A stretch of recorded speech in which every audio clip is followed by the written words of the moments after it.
Good evening, everyone. We welcome to our Thursday evening refresher course. We're going to be talking about using news in the classroom today, and I'm joined by my colleague Luke. And Thank you, Josh. Good evening, everybody. welcome, everyone. And let's get going. That I just noted that the chat is open, so if you've got any comments or any feedback, things like that, feel free to put it in. I think Luke will be looking at that for most of the webinar. Um, you will receive a certificate of participation and a webinar handout in the next few days. We have had a little bit of trouble in the last few weeks with some email servers bouncing those back. So if you don't receive it, email me, Ed Formazzio, and I'll get that out to you. Handout will contain all of the important information for this webinar. So all the information from the slides and a lot more is on there. And particularly for this week, there's a lot of useful worksheets attached to that you'll see in the webinar. They're printable. You can use them in your classroom, so they're really good. With that, just remember that the news is, as we know at this time of the world, is inescapable, not only on TVs, car radio, computers, newspapers, and magazines, but on social media, podcasts on our phones these days.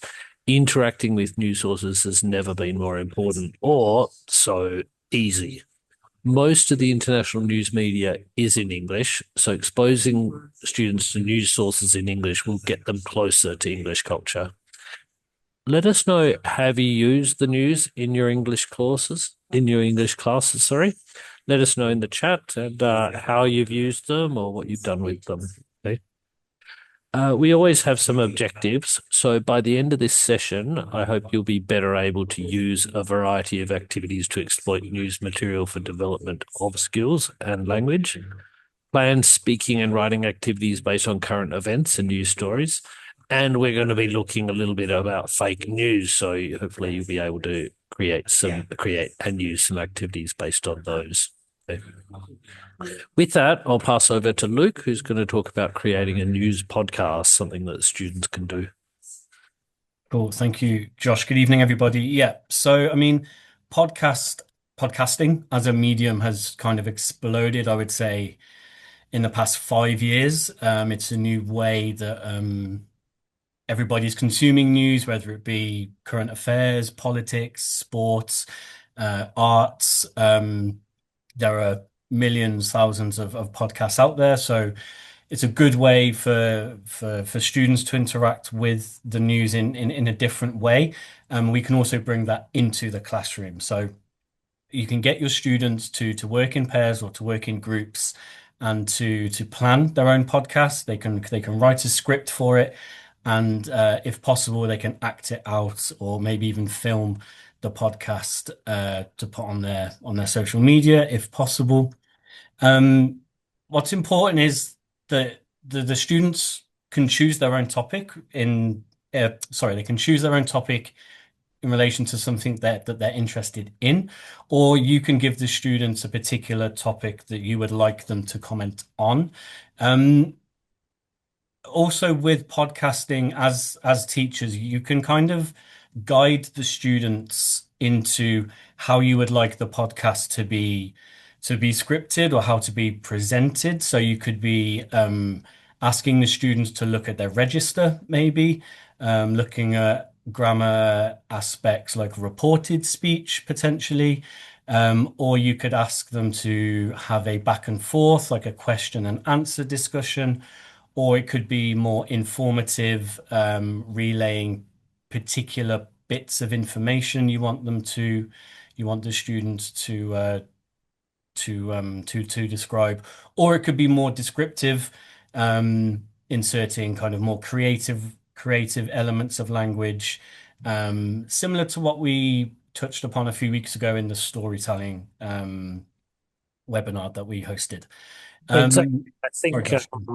we take a very broad view of news here. So this could be, we're not expecting them necessarily to be talking about world news or even Italian or country news, but like it could be something they're interested in, whether it's football, whether it's a film, or a musical artist. It could be even news around the school, what's happening in the school community, how did a certain excursion go? What are the student sport team interested in? What's been going on in things like that. They could interview a teacher, things like that.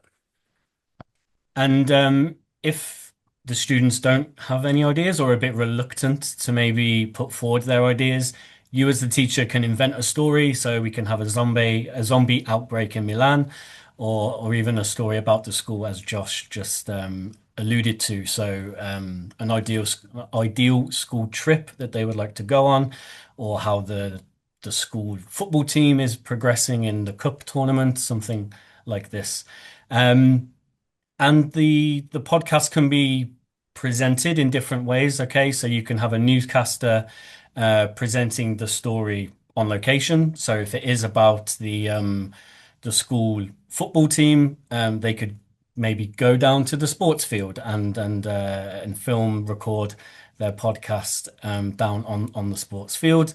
The newscaster could be talking to a reporter on location. So again, this would be more designed in a way where it's more of a conversation, question and answer, rather than a monologue. Or we could also have the newscaster speak to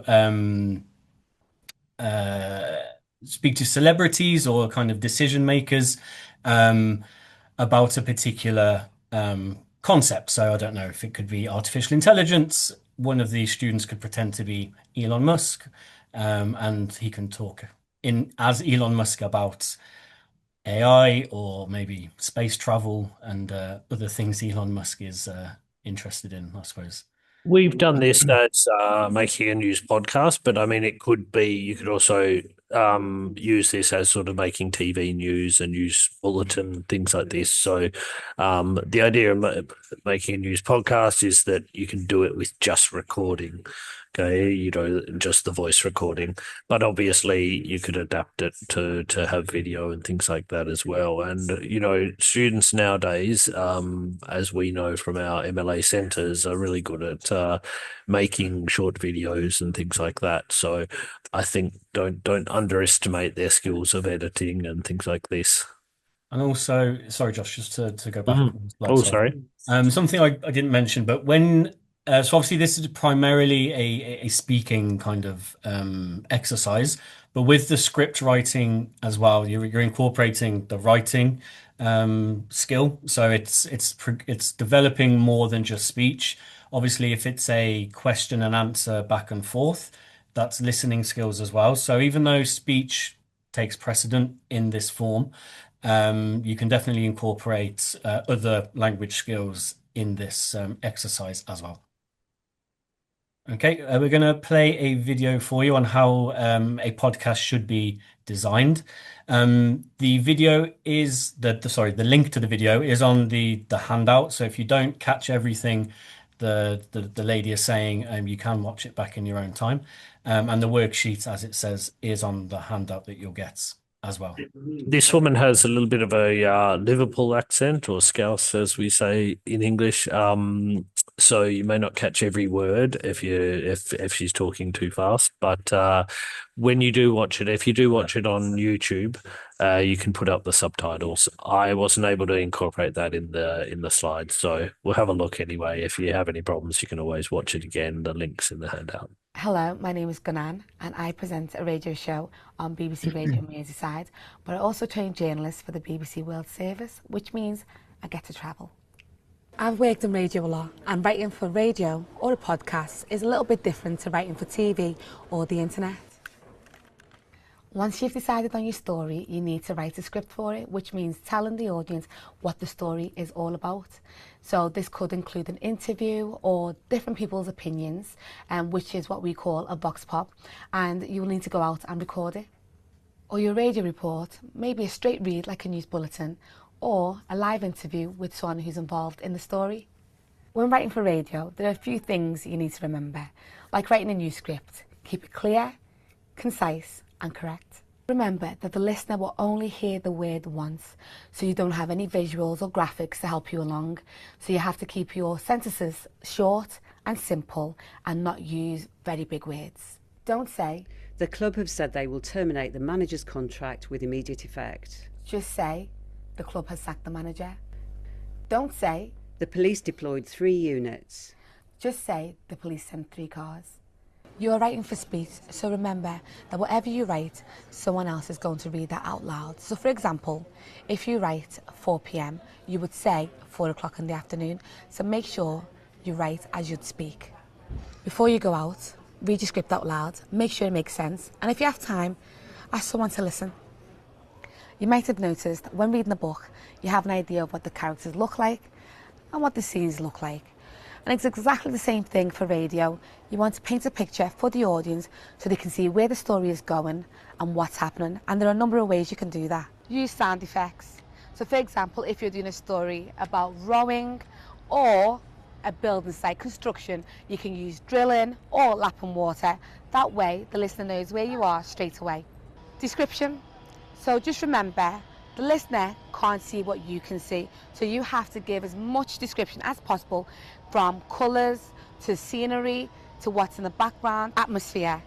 Some locations have real atmosphere, like a construction site with drilling or a swimming pool or busy roads. So before you leave your location, make sure you record at least 30 seconds of the atmosphere that you can add into your report. Once you've painted your picture, remember to control the background. For example, if there's too much noise while you are interviewing your interviewee and it's drowning out what your interviewee has to say, then you can kindly tell them to lower the noise or move to a better location. Or for example, if there's a plane flying over, pause. Once it's gone, start again. Before you leave your location, make sure you check your recording. And if you haven't recorded anything, you can always do it again. Once you get back to base, you need to edit your audio.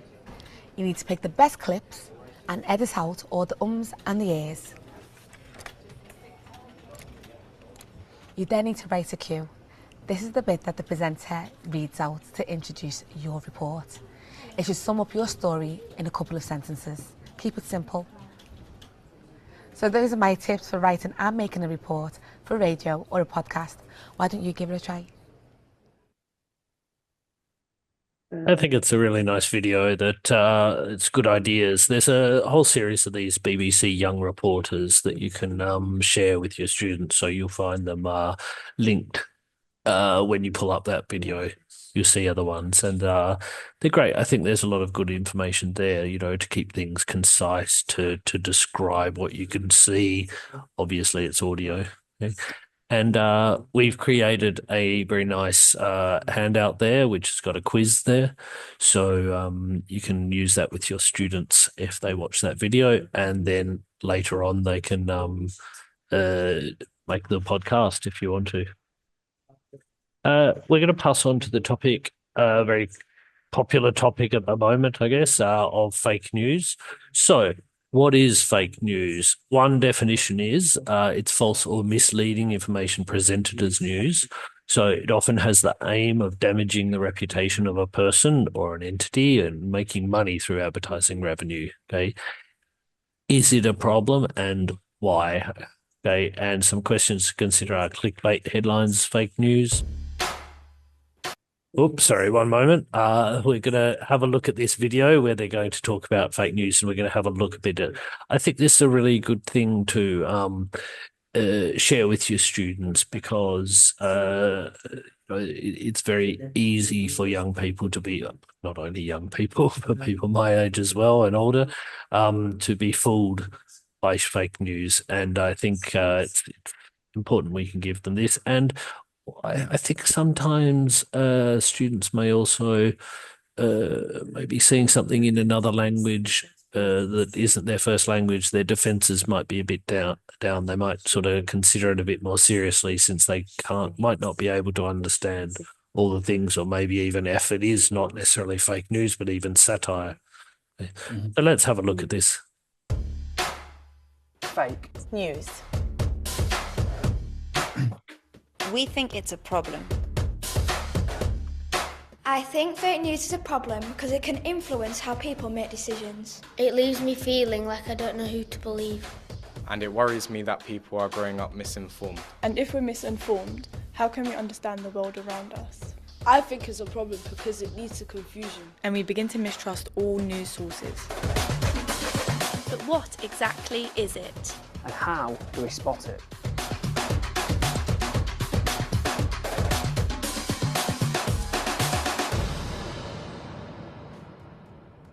Fake news is lies and propaganda told for a political or commercial purpose which deploys digital technology, social media, new networks to go viral, to reach around the world and influence millions of people very, very quickly. Fake news is one of those phrases of the moment, but essentially we're talking about news stories, information that people are deliberately trying to distort for political advantage or commercial advantage, for example, trying to get profit or make a profit out of a situation.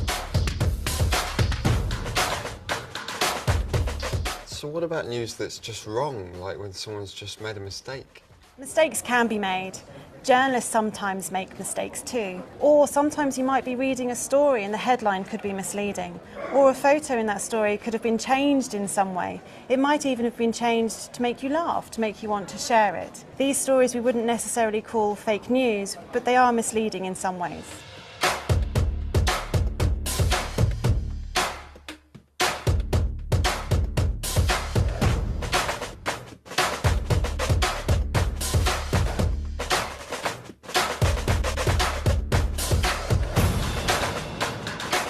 So if fake or false stories tell us something is real when it's actually not?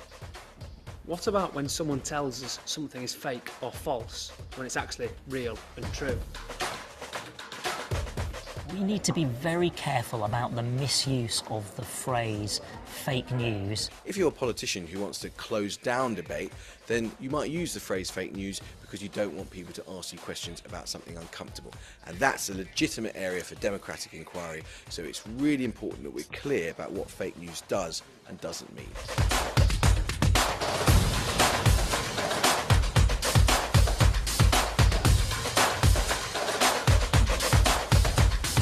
You're feeling confused, I'm feeling confused, right? There's all these words, fake news, hoaxes, spin, but in the end, just be aware that not everything you see online is completely true.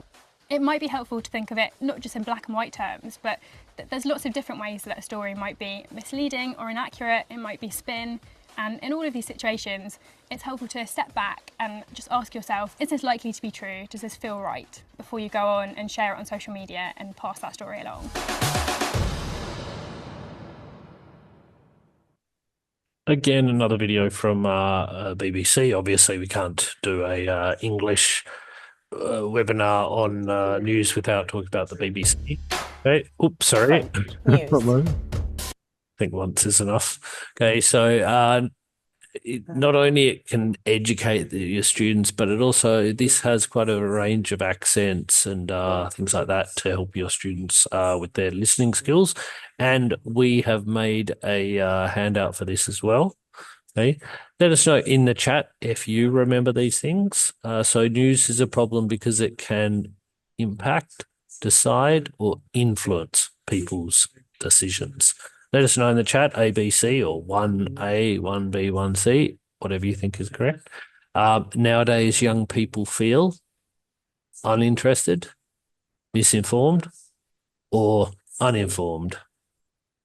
And how many millions of people, how are millions of people influenced very quickly? Okay. So those are on the handout, and that'll be the worksheets that are in the handout, and there is a key there too, so you can actually have your own copy so that you can check the students too. And there's some open questions there too, so not just questions A, B, C, D. Okay. Lots of responses for 1C in the chat, Josh. I think that is the correct one, exactly. Okay.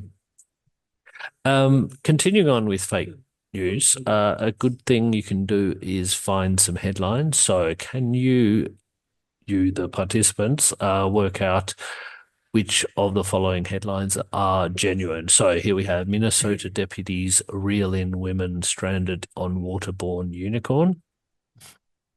woman murders roommate for sending too many Candy Crush requests, or a train left 25 seconds early in Japan and the company wants everyone to know it's really, really sorry. So let us know. Is it one? Is it two? Is it three? Is it more than one of them? Is it all of them? Okay. Tell us in the chat. Okay. Couple of threes. A lot of people thinking three. Yeah.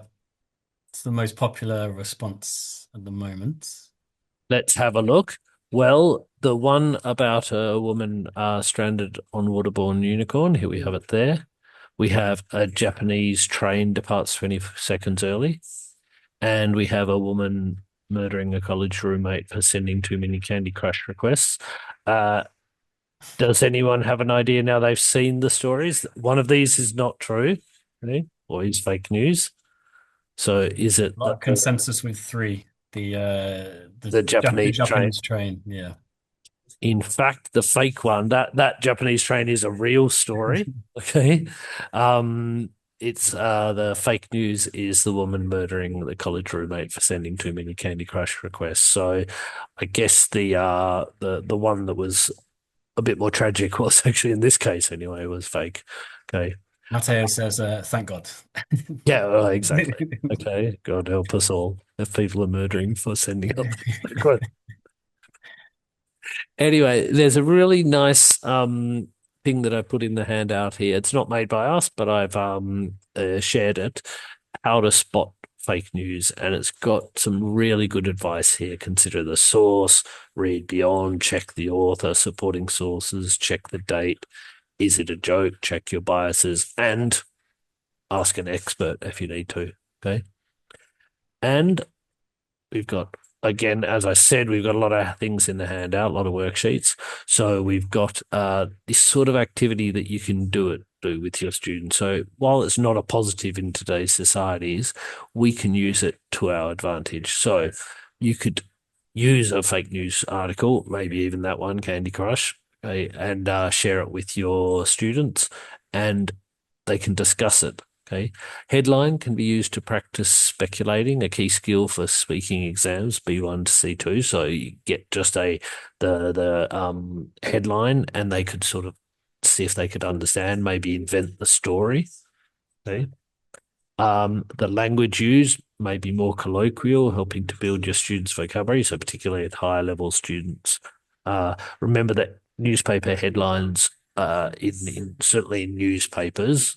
Not so much maybe on BBC and things like that, but certainly on newspapers are often quite colloquial. Okay.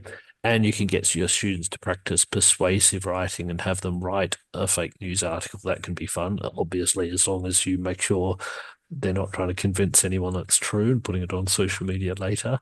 Okay. Finishing up, I think Luke's got a fun activity for us. So yeah, this is, as it says on the screen, good news, bad news. So how you can use this in your classroom is by pairing the students up, getting the students to stand in front of the class, or maybe if you have some students who are a little bit more shy, working with another pair. And then one student relays some good news, and then the student, their partner, says some bad news, and they create like a little story. So ideally, Josh and I are a pair, so we can demonstrate this for you. So I will be the bearer of good news, and the good news is that this morning I found 20 euros.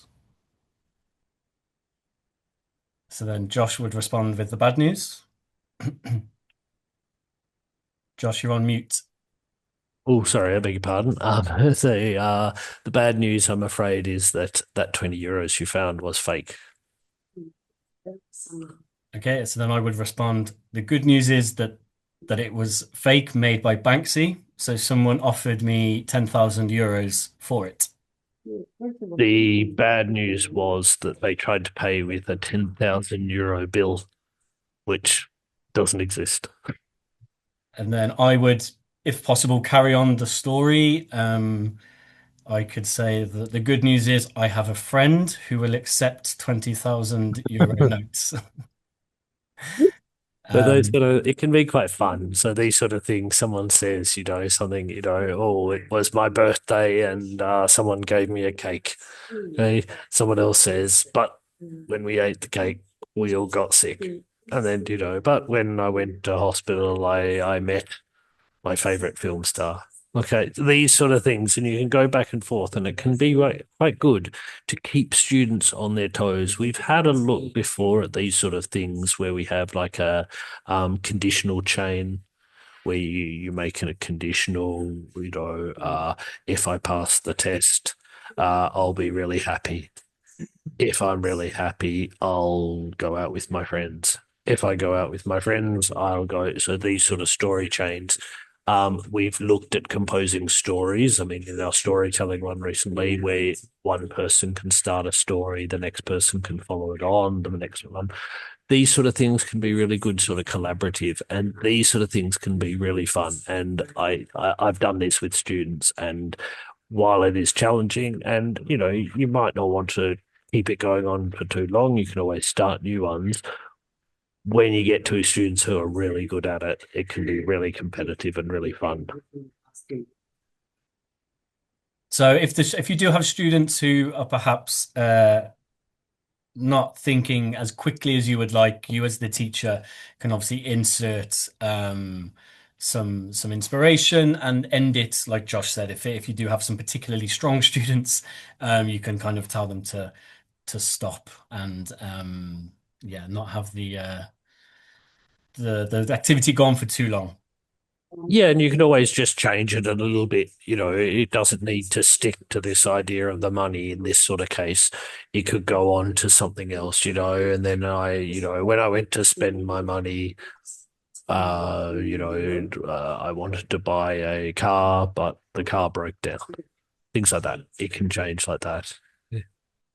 And this is a good exercise for encouraging kind of spoken fluency for the Cambridge speaking exam skills, turn taking, listening, and responding. So fun activity, but very applicable in terms of Cambridge exam preparation as well. We're talking often we've got a link in these webinars to Cambridge exams, partly because, as I'm sure a lot of the English teachers in our participant list know, that these are very popular exams, but also MLA does offer these in our summer centres. So we are very conscious of giving you some information about those. Okay. Anyway, to conclude, encouraging students to interact with news sources in English can really improve their level of English. So are they interested in Premier League football? Are they interested in the latest Marvel movie, what's going in Ukraine or Iran? Okay, maybe they're interested in seeing something that's happening in Italy, but seeing it from abroad. Okay, because often things that are persuasive in it, like unavoidable in Italy, okay, sometimes they need to write a bit more of a summary, and it can be sometimes a good entrance to this sort of topic. Okay, ask them to research it. Okay, that could be a really good way. Okay, there's a lot of great exercises in textbooks about news vocabulary. Some things, as Luke mentioned, reported speech. We looked a few weeks ago at narrative tenses in our storytelling webinar.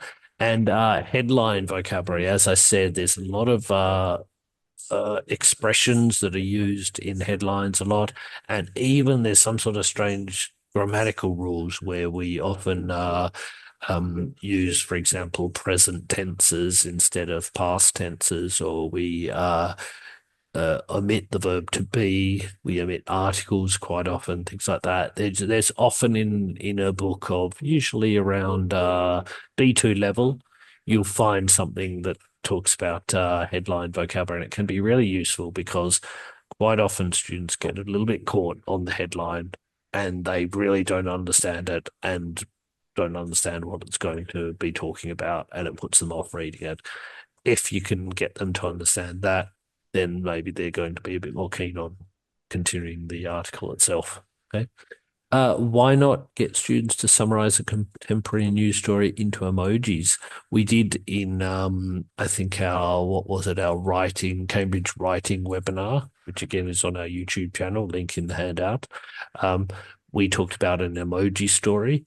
You can adapt this. They can tell it in emojis, and then so they research a story, tell it in emojis, okay, and then the other students have to guess what it is. Okay, you could do mime or charades, these sort of things as well. Really great fun activities to do.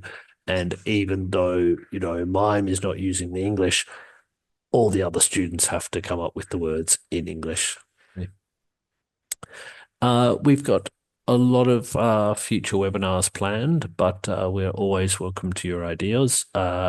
If you have some ideas, you can write them in the chat, or after this webinar finishes, you will get a page that has a questionnaire. We'd really appreciate you filling out the questionnaire. It's a new questionnaire and talks about what you've enjoyed or what you'd like or what we could do to make these webinars better. So please fill that out. You can always write to me too at formazione@MLA World. You can write to me also at that website, that email address, if you don't receive your certificate of participation tomorrow. There's a handout there, and let me know too. As I said, there have been some problems with emails not being received. So if you haven't received any of these, let me know the date of the webinar. Let me know the title, what it was about, if you can't remember the exact date, and I'll get that out to you very soon. And I do apologize if you've got outstanding certificates that you haven't received yet. Next webinar will be on next Thursday, the 19th of March, and it's almost spring, so we're going to be talking about spring in the EFL classroom, and we've got lots of spring-themed activities and even a look at literature, because April is International Poetry Month. So we're going to look at a couple of poems that talk about April, in fact, in them. And in fact, they're two of the poems for Poetry Month being that. Okay. A big thank you to Luke, who's presented this with me, and a very big thank you to all our participants. And I hope you join us again next week or in the future, if not. Okay. Thanks again, and I'll see you soon. Thank you, everybody. Bye.